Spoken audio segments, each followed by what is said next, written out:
चलिए आइए आज हम लोग जो कक्षा 10 के भौतिक भाग से जो है 10 महत्वपूर्ण बहुविकल्पीय प्रश्न देखते हैं जो आपके परीक्षा के दृष्टिकोण से बहुत ही इम्पोर्टेंट है।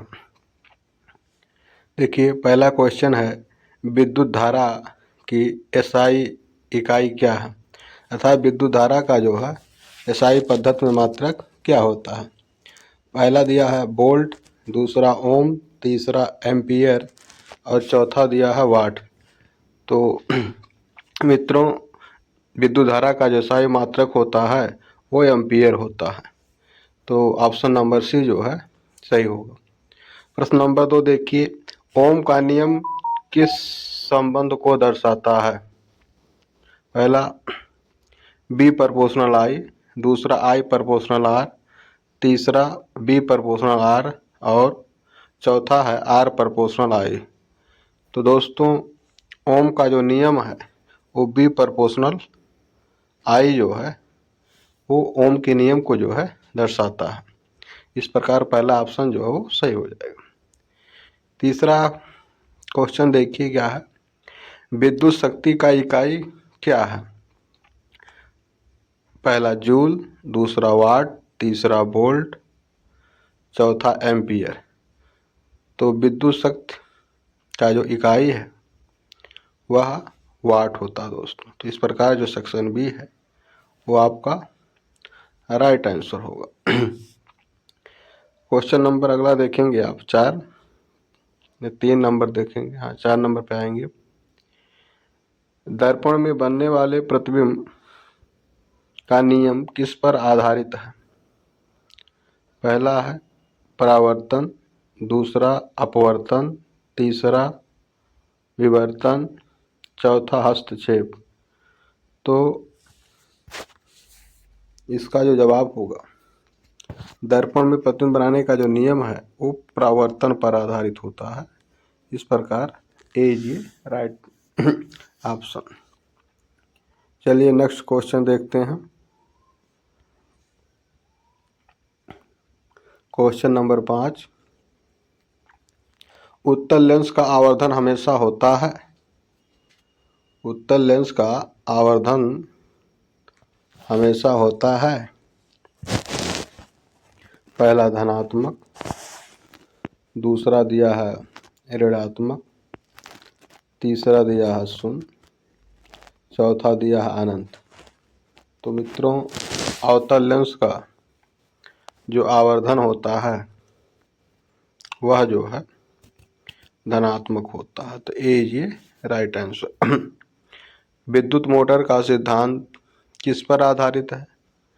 विद्युत धारा का उसमें प्रभाव, कि विद्युत धारा का चुंबकीय प्रभाव, रासायनिक प्रभाव या फिर प्रकाशीय प्रभाव। तो दोस्तों विद्युत मोटर का जो सिद्धांत है वो विद्युत धारा के चुंबकीय प्रभाव पर जो है कार्य करता है। इस प्रकार बी इज राइट ऑप्शन। प्रश्न नंबर 7 देखेंगे, दर्पण की फोकस दूरी और वक्रता त्रिज्या में संबंध बताना है। तो देखिए पहला कह रहा है F बराबर R, दूसरा F बराबर R/2, तीसरा F बराबर 2R और चौथा ऑप्शन में कह रहा है F बराबर 3R। तो दोस्तों दर्पण की फोकस दूरी को F से प्रदर्शित करते हैं और वक्रता त्रिज्या को R से प्रदर्शित करते हैं। तो फोकस दूरी और वक्रता त्रिज्या में जो संबंध होता है, फोकस दूरी जो होती है वक्रता त्रिज्या का आधा होता है। इस प्रकार बी इज राइट आंसर होगा। क्वेश्चन नंबर नेक्स्ट 8 नंबर देखेंगे, 1 किलोवाट घंटा ऊर्जा के बराबर होता है, माने कितने ऊर्जा के बराबर होता है। पहला दिया है 3.6 × 10⁵ जूल, दूसरा ऑप्शन में कह रहा है 3.6 × 10⁶ जूल, तीसरा कह रहा है 36 × 10⁶ जूल और चौथा कह रहा है डी ऑप्शन में है 360 जूल। तो दोस्तों इसको आप लोग ज़रूर ध्यान दीजिएगा, क्योंकि 1 किलोवाट घंटा जो है 3.6 × 10⁶ जूल के जो है बराबर होता है। अगर दशमलव नहीं रहेगा 36 होगा तो 10 के पावर जो है 5 जूल होगा। लेकिन 3.6 × 10⁻⁶ जूल के जो है बराबर होता है 1 किलोवाट घंटा। ये बहुत ही परीक्षा के दृष्टिकोण से जो है इम्पॉर्टेंट है। चलिए हम लोग अगला प्रश्न देखते हैं। प्रश्न नंबर 9, मानव आँख या मानव नेत्र का कौन सा भाग प्रकाश को नियंत्रित करता है? पहला कह रहा है कि रेटिना, दूसरा है पुतली, तीसरा कार्निया और चौथा दिष्टतंत्रिका। तो दोस्तों मानव नेत्र जो होता है